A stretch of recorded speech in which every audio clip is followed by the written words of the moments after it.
You're welcome back. You're still watching TVC Breakfast, and right now we're going to what is trending around the world. And the only lady that can bring us up to speed on topics like this is Olamide Odekunle, and she's standing by looking so beautiful. Good morning, Olamide. Good morning, Ria. How are we doing today? I'm good. I must say there's one other person that can do this. Nelson Etta. He's very good at it. But I'll do my best today. Shall I take it away? Let's see what everyone's talking about. Good morning, Nigeria. I like to say that TVC has a finger on the pulse and our eyes constantly on the streets. And here on the Trending Now segment, we do our best to bring you trending stories that are shaping the world that we live in. We begin today with some news about Nigeria's academic system, where the Academic Staff Union of Universities is dialing up the pressure. The union says it's geared for the mother of all strikes, and it's demanding long overdue implementation of the 2009 agreement and essential reforms. Their ultimatum is clear. They're saying that if there's no action from the federal government after the August 28th meeting, and a full shutdown of academic activity will follow. Meanwhile, ASUU's Ibadan zone, including institutions like University of Ibadan, UNILORIN, LAUTECH, UNI-Osun, and Kwara State University, are demanding implementation of the Yayale Ahmed report, salary arrears, promotion delays, and an end to third-party deductions. And from Lokoja as well, ASUU's Federal University Lokoja chapter, led by Dr. Jangfa Timothy, has also given the government a final chance. They are threatening nationwide strike as well, starting Thursday, August 28th, if, like the other chapter said, the August 28th meeting fails to yield any results. And the ASUU strike is not about just a standoff with government. Every time there is this back and forth with the government and ASUU, students take a direct hit. For many students, the reality of these strikes is that a 4-year course turns into 7 or 8 years. We must remember that. I remember that the longest ASUU strike lasted for about 9 months. That is absolutely unacceptable, and I hope that they come to a compromise. These are the future of Nigeria's future. Let's take a look at social media. Senator Sheikh Husani chimed in. He says the 150K retirement benefits for our university academics is ridiculous and embarrassing. The ASUU demands and protests should be addressed. And society says, ASUU, we're not scared of you. If you like, give us 5 years. We are ready for you. Interesting. Moving on into the world of social media. The Nigeria Police Force says it has moved swiftly to arrest officers that were caught in a viral video that shocked all of us yesterday. The clip was allegedly filmed in Delta State, and it showed policemen casually counting wads of cash believed to have been from extorted motorists right inside their patrol van in broad daylight. The videos, of course, sparked a lot of conversation online, and many Nigerians were calling the scene disgraceful and shameful and accusing the police of further eroding public trust. Reacting to this development on Tuesday, the police public relations officer for the command, Bright Edafe, confirmed in a post on X that the 4 officers had now been identified and paraded before the Commissioner of Police. Bright Edafe says that 2 senior officers have already received formal queries, while the 2 inspectors involved are now in detention, facing an orderly room trial. But I've got to ask the question, if this is what is happening in broad daylight, where there's cameras on people's phones and everyone can see you, how much more misconduct goes unseen when no one's watching? I wonder. Let's take a look at social media. The Duke of Remoland says, at Prince Moye 1, good morning, sir. It seems the Nigeria Police Force have opened a business not known to the general public. And Laugh and Learn says, they earn daily by blocking roads under the pretense of stop and search, rather than focusing on improving their salaries and pensions. But once they retire and that daily income stops, with no other means of making money, they begin to complain. Moving on, this is some very sad news. Tragedy struck on Lagos's 3rd mainland bridge when a night of celebration turned fatal for some young people. Witness account reports that groups of excited fans leaving singer Seyi Vibes' homecoming concert engaged in reckless late night racing, and it triggered multiple crashes that unfortunately claimed 6 lives. Several vehicles were also left badly mangled in the aftermath, while Good Samaritans scrambled to bring order to all the chaos. And among these victims was a young woman thrown into the lagoon. She was buried later the same day in line with Islamic rites. The 5 others were apparently laid to rest at Marika's Cemetery, Agege, and a night meant for music and memories unfortunately ended in this tragedy that is now playing on your screens. we have to spotlight reckless driving and the dangers of turning our roads into racetracks. Young people that are watching, this is not a game. Your lives are at stake from that one moment of impulsion and compulsion. Let's take a look at social media. Pella Ike says, can we all see that the 50K fine on overspeeding is too low? I agree. Team, unfortunately, we are seeing that young people right now raced on Third Mainland Bridge and they lost their lives. How do we, how should we shape this conversation? Because there is youthful exuberance, but when does that cross the line into deadly fatal accidents like this? We've got to be careful. You've said it all, youthful exuberance. I just want to be like my fellow brothers and sisters.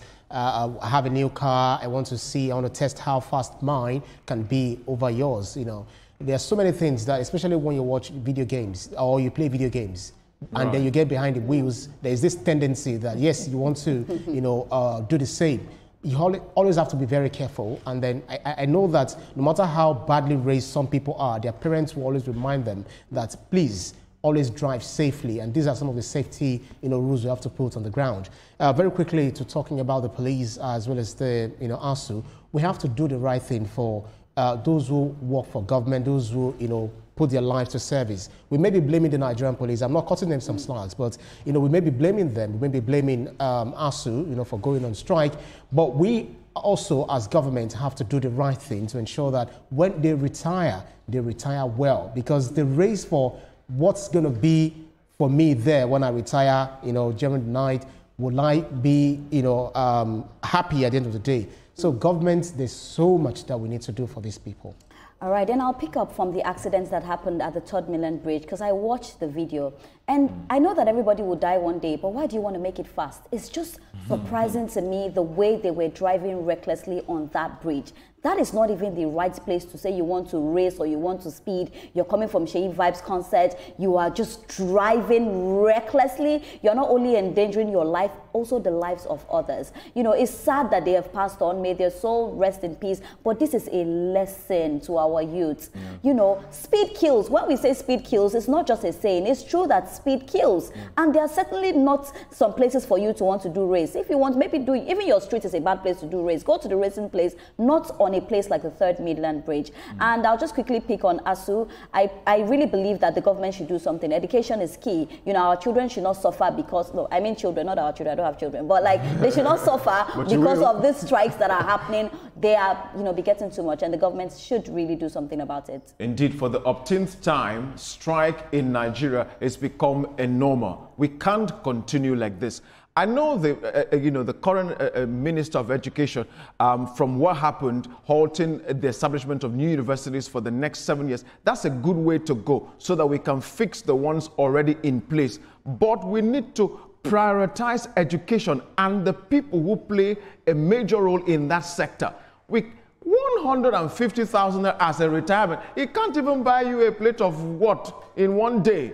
And that should be something to be given us. No, please, that's a huge embarrassment. Where we have governors after retirement go to the assembly and say, you must give me new cars in so years, new house, new this, and fat amounts of money given to them, and then lecturers. No, please, we can't continue like this. We can certainly do better. We can do better, please. Let the minister sit down with ASUU and all other agencies involved and discuss the way forward and come up with a concrete blueprint that can put smile on their faces. Absolutely. Else we see lecturers do dubious things just to keep up. Yeah, absolutely. No. My father was a lecturer, team. I watched him be diligent, and he was extremely passionate, and that is the story and reality for many professors. These people are passionate about taking Nigeria's youth under their wings. Why should they suffer? Why should their welfare not be looked after? But I'll take some more stories now. I'm moving on, still on Brazil and Nigeria's relationship. Brazilian President Luiz Inácio Lula da Silva has welcomed Nigerian Nobel laureate Professor Wole Soyinka in a high-profile meeting focused on cultural diplomacy and the celebration of Afro-Brazilian heritage. The two dignitaries discussed the deep historical and cultural ties between Brazil and Africa, especially through the African diaspora. Their conversation also touched on the importance of literature, history, and the arts in strengthening cross-cultural understanding and honoring shared roots. We're seeing here that culture is a vital means of diplomacy. Sometimes culture will sell where politics can't. And so it's great to see. If you're a young person watching, remember that your storytelling is important and the arts indeed are not dead. Let's take a look at social media. It can take you very far pursuing your passion. Sir Fernandez says, President Luis da Silva wants to get a feel of the brain of a Nobel laureate. Fact is, the Brazilian president holds Nigeria in very high regard. He declared a national holiday in honor of Yoruba people a few years ago. Yorubas have huge population in some parts of Brazil. And Abdurrauf Oke says, Lula, a deep, loving Brazilian president, seeing full state ceremony for President Tinubu was so amazing that you will fall in admiration to his authentic human relationship. He honored our president and all his entourage. He deployed vivid emotions to President Tinubu and Nigeria. Moving on into the world of social media.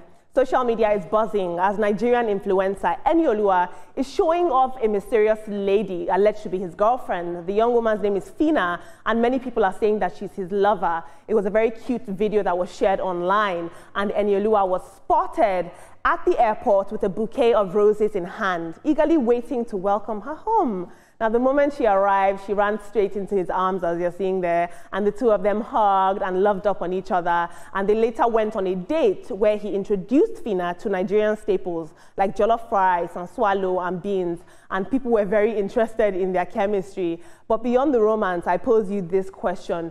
Do social media celebrities owe us personal glimpses into their life? Or should some things be kept private and to themselves? Very interesting. Team, we are seeing here that Wole Soyinka visited Brazil, and I think that this is very important to see. I think it's important that we see, when we look at Lagos, for example, how Lagos related to the rest of the world and made itself marketable was through culture and homecoming and people wanting to find out their roots. Would you say culture is an important part of diplomacy? Old gentleman, Wole Soyinka, a Nobel laureate, and talk about Brazilian President Lula da Silva, a quite perfect old man and gentleman at that. So when you sit both of them down, or you sit in the middle of them, you would definitely learn so much when it comes to the cultural relationship, the ties that we share, or that we've shared over the years. And then we also have so many things to read, especially if you read Wole Soyinka's book, Kongi, Harvest, all of his works. There is one thing. I saw a comment saying that Lula da Silva wanted to tap from Wole Soyinka's brain. People are just so funny with their comments. But one thing that we should spotlight is that there is this cultural ties that Nigeria and Brazil have shared over the years, and I think this is something that they want to expand, especially in the area of tourism. So it's a beautiful one. It remains to be seen what's going to come out of it at the end of the day. Definitely a very beautiful one. And Olamide, we've spoken a lot about the president of Brazil, that I'm starting to get fond of him. I love the way he loves Nigeria. And you can see that he loves Nigeria. I certainly love it. And I think he's one of my favorite presidents now. But it's beautiful to see these two amazing people talk together. I wish I was there to, gain all the knowledge that I can gain. But I'll try to learn something from here. But moving further, I'm going to Eni. Eni is such a sweetheart. I love Eni. And Olamide, I don't know if to say, Eni is one of the most eligible bachelors. He's an absolute little cutie pie. Yeah, and it's just beautiful to see that he's all loved up. Oh, Eni, I pray this love stays forever. And she's Tanzanian, so yes. I pray the love stays forever. We want to see you get married. We wish you the very best. I love Eni. He's a fantastic, fantastic man. Of course, he's always been. I knew Eni many years ago before he became a popular or sensation on social media. We used to talk back then. No, me again. But you see, Olamide, I agree with you to an extent. If I was able to, there's some things I would keep a bit private and then bring the shocker out much later, instead of beginning us with the movie story of how it began to. But it's a personal thing. No, you're choosing to write your script differently. No, but Nelson, let me tell you something. It's his choice. Nelson, when you love, you don't know what you're doing. When you love, you just act. Come on, He's very excited and he wants to share with us. Anyways, that is his own choice. He's made it. And we love it. Professor Wole Soyinka and the president of Brazil, two beautiful gentlemen. Good to see them. They represent a lot of knowledge and information, and I think they know how to bring that together. My only hope is that whatever they're sharing would be beneficial to both Nigeria and Brazil. Absolutely. Sorry, please allow me before you take over. Ria, please note what you're doing whenever you're in love. Please. No, I just mean that when you're in love, you don't act with your heart anymore. You don't act with your brain, you act with your heart. I don't know about you. You love with your heart and not your brain. So he's happy and he's sharing it with his fans. And I love to see. Please, the moment I get a boyfriend, it's love over with for your you guys. head? Yes. No, I love with my heart. Oh, really? It's over for us? The moment I get a boyfriend, nobody will rest. Oh, let me get... I'll take my final story.